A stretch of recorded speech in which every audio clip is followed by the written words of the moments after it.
King Jehoshaphat is visiting King Ahab.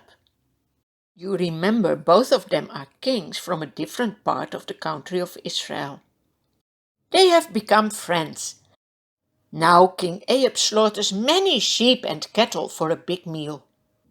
Then King Ahab tells Jehoshaphat, "One of our cities, Ramoth-Gilead, is taken over by our enemies. I want to go to war." Then he asks, "Will you join me?" Jehoshaphat replies, "My people are your people. My horses are your horses. But first we need to get God's advice." King Ahab asks 400 of his prophets, "Shall I go to warn or shall I refrain?" "Go," they all answer. "The Lord will help you and give your enemies into your hand." Their leader has even made iron horns. He declares, "Let these horns be a picture from the fact that you will destroy all your enemies." King Jehoshaphat is not convinced.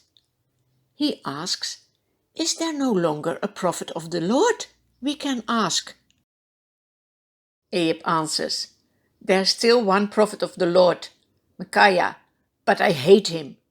He never prophesies anything good about me, but always bad." Jehoshaphat says, "Don't talk like this." King Ahab calls a messenger and says, "Find Micaiah for me."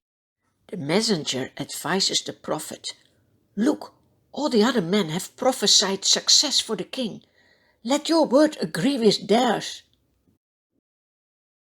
But Micaiah says, "As surely as the Lord lives, I can tell him only what the Lord tells me." Yes, he is a real prophet. He doesn't want to please men. He only wants to please God. What about you? Who do you want to please? When the prophet of the Lord arrives, King Ahab asks him, "Micaiah, shall we go to war or not?" The prophet speaks mockingly, "Attack, and you will be the winner." Ahab says, "Be serious. How many times must I make you swear to tell me nothing but the truth in the name of the Lord?" Micaiah then gives him the real message from the Lord. He says, "I saw all Israel scattered on the hills like sheep without a shepherd. I heard the Lord saying, 'These people have no master. Let each one go home in peace.'" Ahab understands that this means that he will not be longer king. He says to Jehoshaphat, "Didn't I tell you that he never prophesies anything good about me, but only bad?" Micaiah continues and shares everything the Lord has shown to him. Yes, disaster will be there for King Ahab.